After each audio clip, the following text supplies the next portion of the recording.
কোনো কথা নাই। অনেক আলোচনা হয়েছে 3 দিন ব্যাপী। দেশ বরেণ্য প্রথিতযশা ওলামায়ে হযরতের মুখে আপনারা অসংখ্য কথা শুনেছেন। আমলের জন্য এগুলোই যথেষ্ট। নতুন করে আমার বলার কিছুর দরকার নাই। নতুন করে উপস্থাপনের মতো বলার মতো আমার কাছে কিছু নাইও। যা বলার ১৫০০ বছর আগে আল্লাহ তাআলা উম্মাকে বলে দিয়েছেন, ঠিক কিনা? এমন কিতাব দান করেছে যে কিতাবে ভুল নাই। যতই পড়ি ততই শেখা যায়। বিয়ন্ডলেস, বাউন্ডলেস, বটমলেস, কুল কিনারা নাই, কুল কিনারাবিহীন সাগর। পড়েন সুবহানাল্লাহ। আসুন এখানে আসার বসার এই প্রোগ্রামে অংশগ্রহণ করার উদ্দেশ্যকে, নিয়াতকে আমরা খালেস করে নেই। আজকে আমরা যা শুনবো শিখবো আমলের নিয়তে শুনবো, ঠিক কিনা বলেন?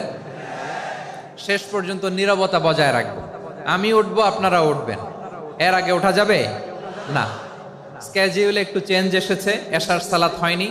আমার আলোচনার পরপরই আজান হবে। এশার সালাতে আমরা জামাতে অংশগ্রহণ করে একসাথে বিদায় নেব ইনশাল্লাহ। বলেন, যে টপিকটি নিয়ে আমি আপনাদের সামনে আজকে কথা বলতে চাই, টপিকটি অনেক গুরুত্বপূর্ণ। টপিকটি হচ্ছে হিউম্যান রিসোর্স ডেভেলপমেন্ট, মানব সম্পদ উন্নয়ন। কারণ আল্লাহ তাআলা আমাদের যা দেখ আর না দেখ এটা দিছে। মানুষ আর মানুষ, 18 কোটি মানুষ, ঠিক কিনা? এই 18 কোটির জনসংখ্যার দেশে বসবাস করে আমরা খুশি না বেজার?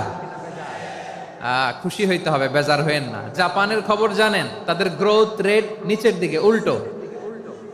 জনসংখ্যা নাই, বাচ্চা নিলে, সন্তান নিলে গভর্নমেন্ট তাদের টাকা দেয়। আমাদেরকে আল্লাহ তাআলা দয়া করে মায়া করে এই সম্পদটা দিয়েছেন। এই মানব সম্পদকে যেন আমরা কাজে লাগাই ইনশাআল্লাহ। পড়েন সবাই। হিউম্যান রিসোর্স ডেভেলপমেন্ট অনেক জনগুরুত্বপূর্ণ বিষয়, খুব সেন্সিটিভ বিষয়। বুঝতে হবে যশোরের স্মার্ট ছেলেরা, এই যে আমি যাদেরকে দেখতে পাচ্ছি, all are the Gen Z of Jessore. Gen Z, ওরা স্মার্ট, ওরা ইশারা ইঙ্গিতে কাজ করে। এই যে পুরো গদি উল্টায় দিছে, ঠিক কিনা? 24-এর ছাত্র নাগরিক অভ্যুত্থান আমাদের দেখিয়ে দিচ্ছে কিভাবে চোখের ইশারায় গদি উল্টে দিতে হয়। তো জেনজিদের নিয়ে বসেছে। ওরা তো স্মার্ট, ওরা ডিস্টার্ব করবে না। মেহরবানি করে আমার সাথে কানেক্ট করো, 1 to 1, brain to brain, eye to eye, eye contact করো আমার সাথে। তাকাও, কষ্ট হলো আমার দিকে তাকাও, আওয়াজ করা যাবে না, আমার দিকে তাকাও। প্রিয় ভাইয়েরা, হিউম্যান রিসোর্স ডেভেলপমেন্টের ব্যাপারে কিছু কথা বলবো। এই যে আমাদের বিশাল জনসংখ্যা, এই জনসংখ্যাকে কি করে জনসম্পদে রূপান্তরিত করা যায় এ ব্যাপারে কথা বলবো। আমি সূরাতু বনী ইসরাইলের 70 নম্বর আয়াত তেলাওয়াত করেছি। এই আয়াতের আলোকে কিছু কথা আমি আপনাদের সামনে বলবো। আল্লাহ তাআলা ইরশাদ করছেন, ওয়ালাকাদ কাররামনা বনী আদম ওয়া হামালনাহুম ফিল বাররি ওয়াল বাহরি ওয়া রাযাকনাহুম মিনাত তাইয়্যিবাত ওয়া ফাদ্দালনাহুম আলা কাসীরিম মিম্মান খালাকনা তাফদীলা। পড়েন আল্লাহু আকবার। রব্বুল আলামিন বলেন, ওয়ালাকাদ কাররামনা বনী আদম, আমি বনী আদমকে সম্মানিত করেছি, বনী আদমকে মর্যাদা দিয়েছি। ওয়া হামালনাহুম ফিল বাররি ওয়াল বাহর, বনী আদমকে জলে স্থলে, স্থলে এবং সমুদ্রে চলাচলের বাহন দিয়েছি। ওয়া রাযাকনাহুম মিনাত তাইয়্যিবাত, তাদেরকে পবিত্র রিজিকের বন্দোবস্ত করেছি। ওয়া ফাদ্দালনাহুম আলা কাসীরিম মিম্মান খালাকনা তাফদীলা, আর আমি আল্লাহ যাদেরকে সৃষ্টি করেছি তাদের মধ্য থেকে বনী আদমকে আমি শ্রেষ্ঠ বানিয়েছি। আমরা শ্রেষ্ঠ, আমরা আশরাফুল মাখলুকাত। আমরা কি? এই যে এমনি চিল্লাচিল্লি করে, জিজ্ঞেস করলে বলে না। আমরা আশরাফুল মাখলুকাত। আমরা কি? শ্রেষ্ঠ, সবার চেয়ে সেরা। আমাদের মতো করে আল্লাহ কাউকে বানায় নাই। 2 পায়ে ভর করে, শির দ্বারা এরকম স্ট্যান্ড রেখে মাথা উঁচু করে দাঁড়াতে পারে এরকম কোন প্রাণী পৃথিবীতে আছে? এজন্য আল্লাহ বলেন, ওয়ালাকাদ কাররামনা বনী আদম, আমি বনী আদমকে সম্মানিত করেছি, তাদেরকে আমি মর্যাদা দিয়েছি। তাদেরকে আমি যত মর্যাদা দিয়েছি আমার কোন সৃষ্টিকে এত মর্যাদা দেই নাই। পড়েন সুবহানাল্লাহ। I have dignified the status of the sons of Adam, আদমের সব সন্তানের মর্যাদা আমি বাড়িয়েছি। আল্লাহ এখানে বলেননি ওয়ালাকাদ কাররামনাল মুমিনিন, আমি মুমিনের মর্যাদা বাড়িয়েছি, বলেছেন? আল্লাহ এখানে বলেন নাই ওয়ালাকাদ কাররামনাল মুসলিমিন, আমি মুসলিমের মর্যাদা বাড়িয়েছি।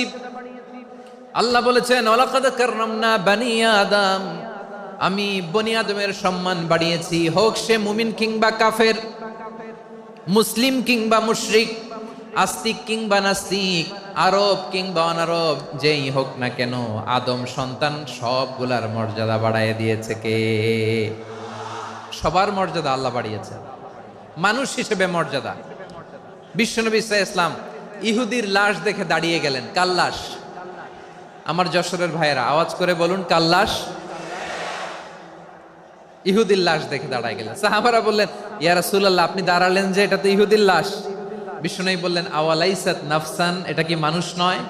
এটা হোক ইহুদি হোক খ্রিস্টান, এটা তো মানুষ। আমি মানুষ দেখে দাঁড়িয়েছি। আই স্যালিউট দ্য হিউম্যানিটি, আমি মানবতাকে সম্মান করেছি। পড়েন সুবহানাল্লাহ। তাহলে এই জমিনে মানুষের মর্যাদা বেশি, হোক আস্তিক হোক নাস্তিক, হোক মুমিন কিংবা কাফের। আদমের সন্তান হলে, মানুষ হলেই তার মর্যাদা বাড়িয়েছে কে? আমার কলিজার টুকরা যশোরের ভাইয়েরা, মানুষের মর্যাদা আল্লাহ এত বাড়িয়েছেন, মানুষ জীবিত থাকলেও যেমনি মর্যাদাবান, মরে গেলেও মর্যাদাবান। সুবহানাল্লাহ পড়েন।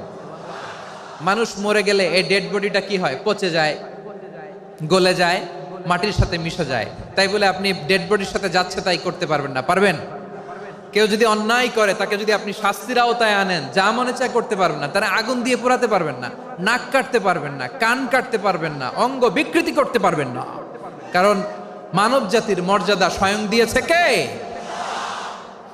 ডেড বডি পচে যাবে, গলে যাবে। তারপর ইসলাম বলে, না খবরদার, এই মরা লাশটারও একটা মর্যাদা আছে না নাই? ইসলাম বলে এই লাশটা গলে যাবে, পচে যাবে, কিন্তু এটার অমর্যাদা করো না। কর্পূর দিয়ে, খেজুর পাতা দিয়ে, এটাকে ওয়ার্ম ওয়াটার দিয়ে, গরম পানি দিয়ে ধৌত করো। সাদা শুভ্র ধবধবে কাপড় দিয়ে লাশটাকে তুমি কাভার করো। তারপরে খাটিয়ার মধ্যে লাশটাকে রেখে বিশাল একটা প্রোগ্রাম করো, একটা ফিউনারাল প্রোগ্রাম করো। ওই প্রোগ্রামের ডানে বায়ে পেছনে লাশটারে রাখলে হবে না, প্রোগ্রামের একেবারে সামনটাতে তুমি লাশটাকে রাখো। সুবহানাল্লাহ। একটা ফিউনারাল প্রোগ্রাম করতে হবে, তাকে শেষ বিদায় জানাতে হবে, যেটাকে আমরা জানাজা বলি। কি বলি? জানাজা মানে মাইয়েতের জন্য দোয়া, তার জন্য দোয়া করা হয়। তাকে একটা সিস্টেমেটিক অর্ডারে কবরে রাখা হয়, সুন্দরভাবে সেটাকে কবরস্থ করা হয়, মাটি দেয়া হয়, পানি দেয়া হয়। তার মানে মরে গেলেও মানুষের সম্মান বাড়ায় দিয়েছে কে? এজন্য আল্লাহ বললেন ওয়ালাকাদ কাররামনা বানি আদম, বনি আদমের সম্মান মর্যাদা আমি আল্লাহ বাড়িয়ে দিয়েছি। মানুষের সম্মানে তুমি কখনো আঘাত করো না, ঠিক কি না? তাহলে ভাই, প্রথম মেসেজ হচ্ছে, the first and foremost message tonight to the people of Jessore. Allah বলেন, I have dignified the status of son of Adam, আমি বনি আদম সবার মর্যাদা বাড়িয়ে দিয়েছি। হোক আস্তিক নাস্তিক, হোক কাফের কিংবা মুশরিক, তার মর্যাদা বাড়াই দিছে কে? যখন বন্যা হয়, আমরা ত্রাণ নিয়ে যাই, আমরা শুধু মুসলমানদেরকে ত্রাণ দেই নাকি? হ্যাঁ, আমরা মুসলমানকেও দেই, অমুসলমানকেও দেই, হিন্দুকেও দেই, বৌদ্ধকেও দেই। যেখানেই মানবতা বিপন্ন, সেখানে ইসলামের হেল্পিং হ্যান্ড আছে না নাই? সুবহানাল্লাহ। কি দিন আমরা পেয়েছি, কি বিধান আমরা পেয়েছি। ওয়ালাকাদ কাররামনা বানি আদম, আমি বনি আদমকে সম্মানিত করেছি। এরপর আল্লাহ বললেন, ওয়া হামালনাহুম ফিল বাররি ওয়াল বাহর, মানুষকে স্থলে এবং সমুদ্রে চলাচলের বাহন আমি দিয়েছি। স্থলে কিভাবে চলবে, জলে কিভাবে চলবে, এই বাহনের ব্যবস্থা করেছে কে? এই জেনজি, এই স্যামড়া, ইরাম করতেছো কিসের জন্য? হ্যাঁ, ইরাম করলে চলবি? হ্যাঁ, বস বস বস বস। আওয়াজ করতেছো কেন? দিবা না, কথা বলতে দিবা না আমাকে? তো এইটা বুঝি তোমাদের ভালোবাসার নমুনা? তোমাদের ভালোবাসার কারণে যদি আমি কোথাও দাঁড়াতেই না পারি, কোথাও বসতে না পারি, কোথাও দুটা কথা বলতে না পারি, এই ভালোবাসা দিয়ে কি হবে আমার? বরং ঘামতে ঘামতে ঘর্মাক্ত হব, রক্তাক্ত হব। কিন্তু সেন্ট্রাল থেকে, সেন্ট্রালি যে ইনস্ট্রাকশন আসবে, সেই ইনস্ট্রাকশনের এক চুল আমরা ডানে বায়ে যাব না। এইটা গণজাগরণের জন্য এইটা দরকার, ইসলামী বিপ্লবের জন্য এইটা দরকার। তো আধা ঘন্টা ধরে যদি তোমাদেরকে থামানোই না যায়, এই লস্কর দিয়ে আমি কি করব? আল্লাহর ওয়াস্তে নো নো নো স্লোগান, চুপচাপ একেবারে আমার দিকে তাকাও।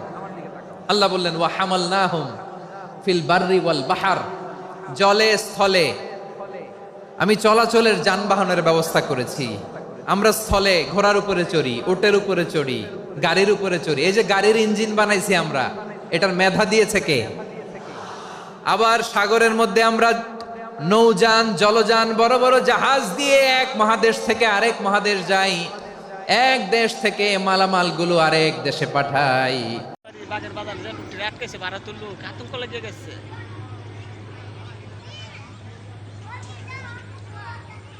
যুদ্ধ তো এটা কম ফাইট হইছে না।